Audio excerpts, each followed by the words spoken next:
Assalamualaikum warahmatullahi wabarakatuh. Sudah bersama Bapak Faisal dan Ibu Dewi. Apa kabar, Pak? Alhamdulillah kabar baik. Waalaikumsalam warahmatullahi wabarakatuh. Iya, alhamdulillah ini adalah tamu yang paling aku pengen. dan tamu yang paling aku grogi. Ini Torik aja sampai datang, guys, karena Torik itu harus selalu mengambil hati Pak Faisal. Karena ini harus, Lik. Halo, jadwal semua cancel ya. Mungkin kalau tentang Pak Faisal ini kita nggak usah jelasin lagi siapa Pak Faisal. Karena Pak Faisal ini hampir setiap hari loh ada di infotainment. Gimana Pak rasanya, Pak? Perubahan hidup Bapak yang tadi seorang pengusaha di Tanah Abang, sekarang jadi media darling. Aduh, saya sendiri juga grogi jawabnya.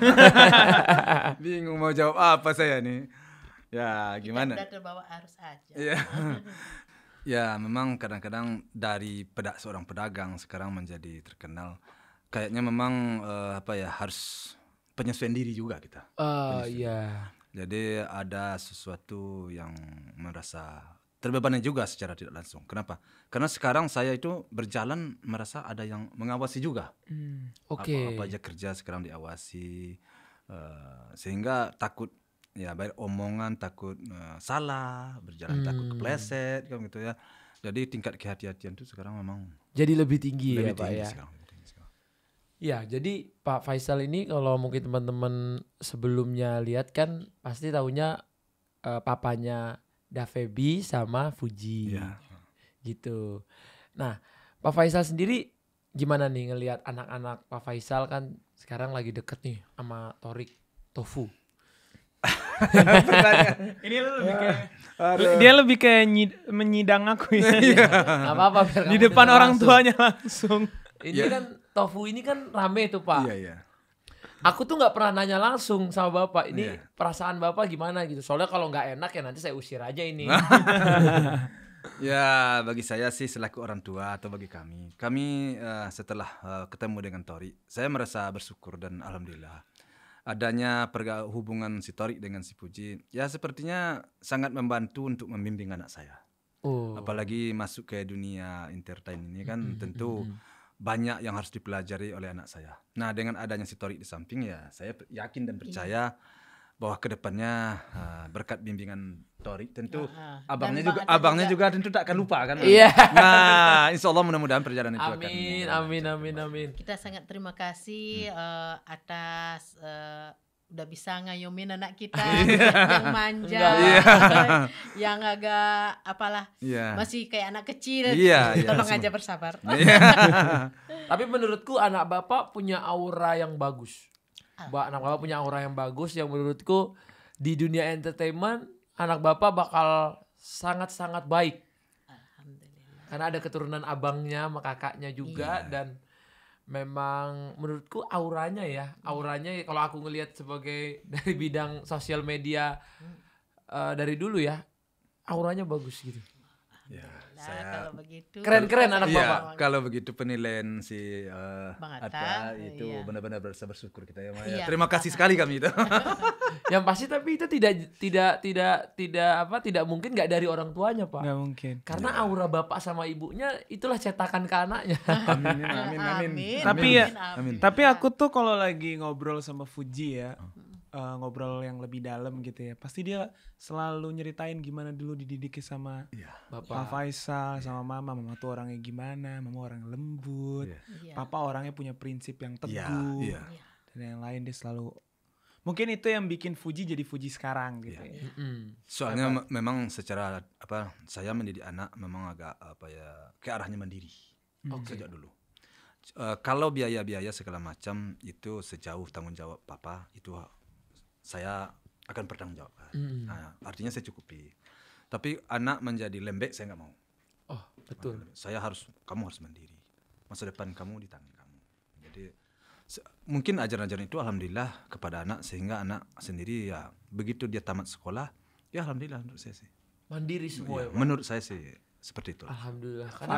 Fadli mandiri, Daprans mandiri. Iya alhamdulillah. Fuji juga mandiri banget Ya, semuanya. saya arahkan ke situ sejak dari awal. Dan semuanya suka dagang, semuanya suka kerja. ya. Ya, hari Minggu kan libur dulu kan. Kalau Sabtu sama Minggu itu kan harus saya bawa ke pasar. Atau libur Saya nggak mau sekolah, dia tidur di rumah, nggak mau. Oke. Kalau Sabtu libur, Minggu libur, ayo ke pasar. Katanya tuh dulu kalau yang lagi jualan ya, kalau lagi jualan yang paling bandel Ai katanya. Ai kadang-kadang suka cabut-cabutan. Iya. Tapi kalau udah Prans tuh selalu di toko katanya. Ah, Kalau itu si selalu. Pran itu paling patuh. Paling patuh. Kalau paling patuh. si Iya. Puji sama si Padli kadang dia pagi-pagi pulang agak cepetan. Iya. Gitu. setengah hari udah pulang. Kadang jam 2 Tapi udah nggak apa-apa, pulang. yang penting kan dia mau. Nah, dia belajar. Itu Dia sama belajar. kita yang penting. Oh. Setidaknya dia belajar beradaptasi, belajar bergaul. Kan itu kan penting. Kan? Penting, Nah, penting. makanya selalu saya tanamkan. Jadi kalau libur, ini ada pilihan harus ke Tanah Abang. Nah ini aku setuju banget ya guys, karena kebanyakan didikan orang Minang tuh gitu ya. Iya. Iya. Termasuk aku loh, aku sama Torik ini juga dari dulu diajak ke pasar. Iya. Dari dulu. Oh, itu. Jadi kalau misalnya kita nih, ayah aku selalu bawa ada dua anak cowok.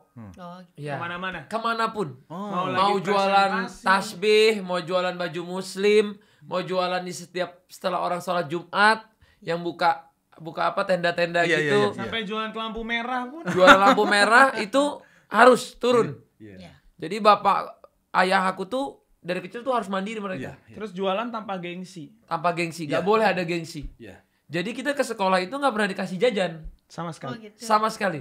Dari SD Dari SD gak sampai pernah kasih jajan. sekarang nggak pernah dikasih duit Gak jajan. pernah kasih jajan.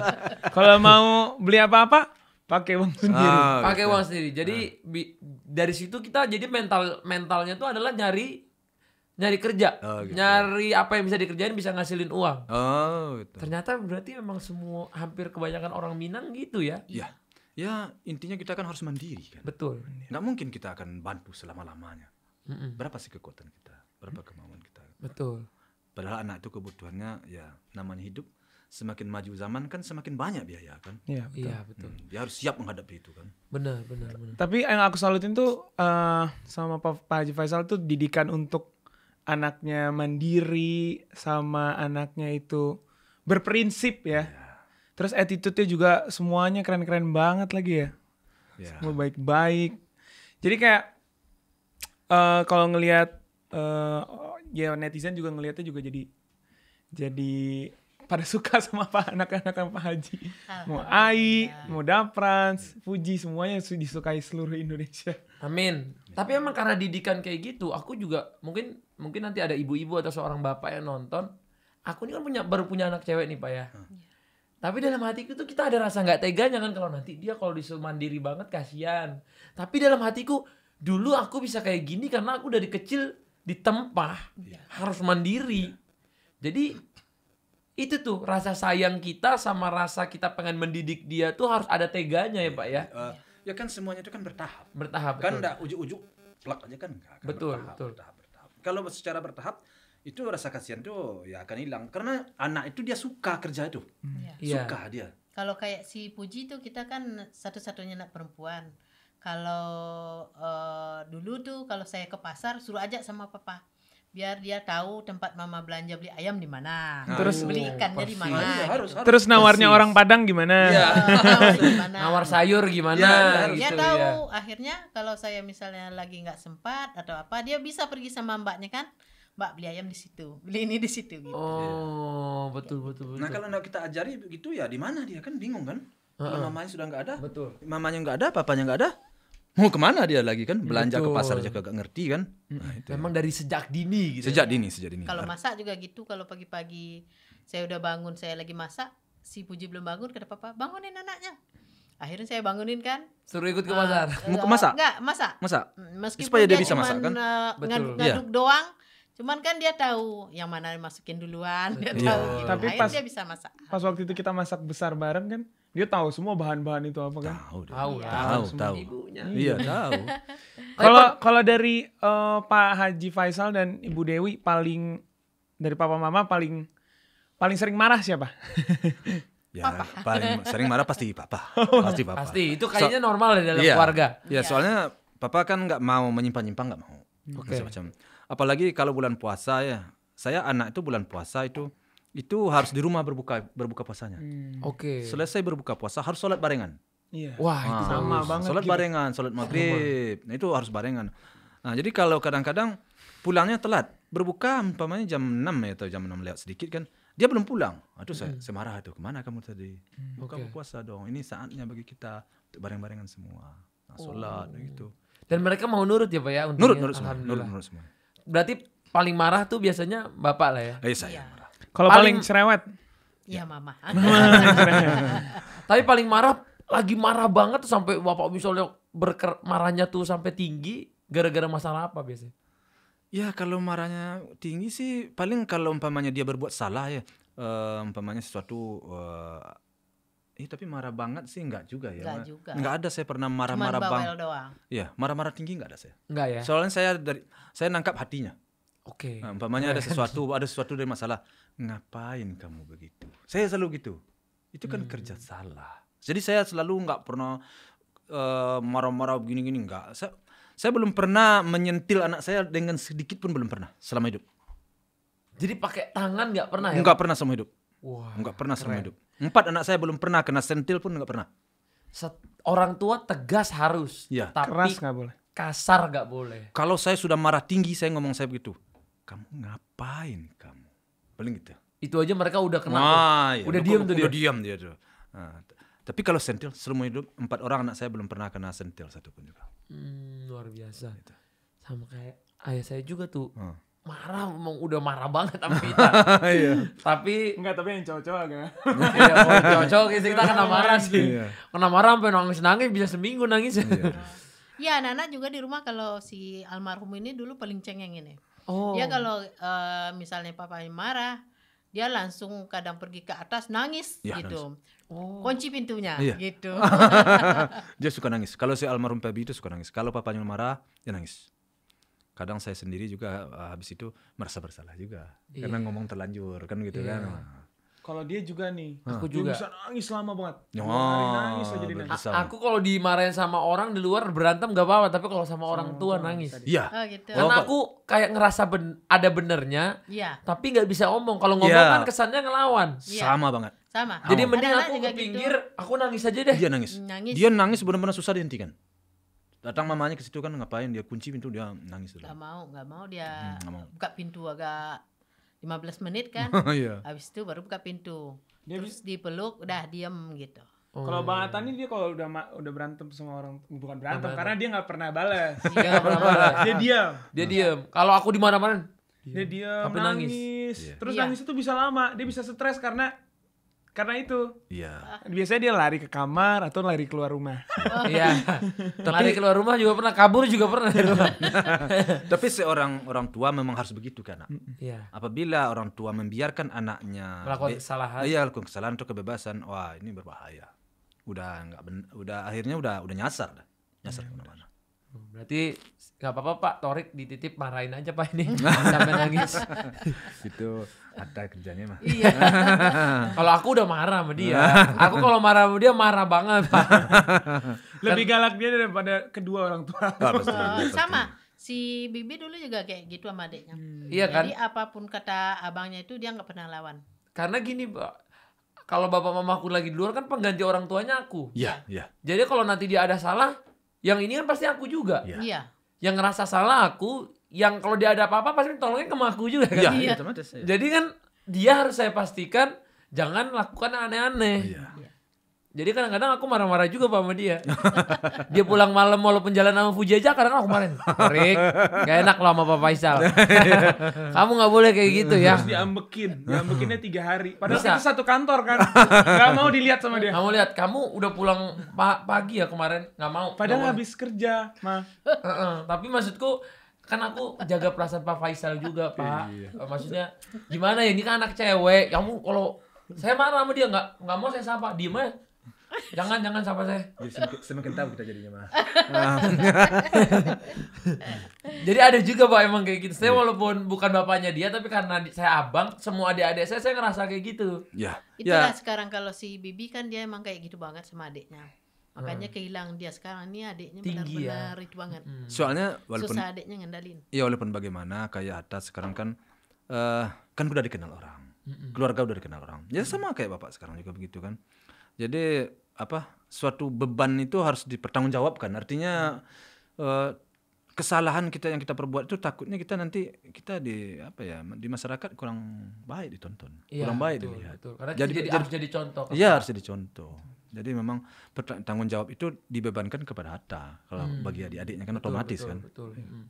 Nah, Thorik ini di mata Bapak Ibu gimana nih sekarang dia?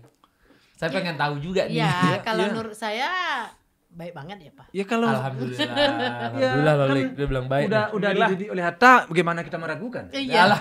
Apa yang mau kita ragukan lagi kan? Alhamdulillah. Ada yang perlu kita Berarti dia sopannya selama di rumah Ibu ya. Iya. Sama Gala gimana Bu katanya? Oh, baik banget. Kayaknya si Thorik sekarang sama si Gala itu kayak pengganti papi. Alhamdulillah. Iya, malah lebih suka dia sama Thorik daripada si Puji sekarang. Karena aku lihat gini, si Thorik ini kan juga dulu dia sering jagain adik-adiknya. Iya. Jadi dia itu, kenapa dia tuh gampang dekat sama anak kecil? Karena dulu tuh kan kita punya adik itu setiap setahun setengah tuh ada adik baru kan. Iya. Ada adik baru. Jadi setiap anak tuh kebagian. Kebagian jadwal untuk jaga adiknya.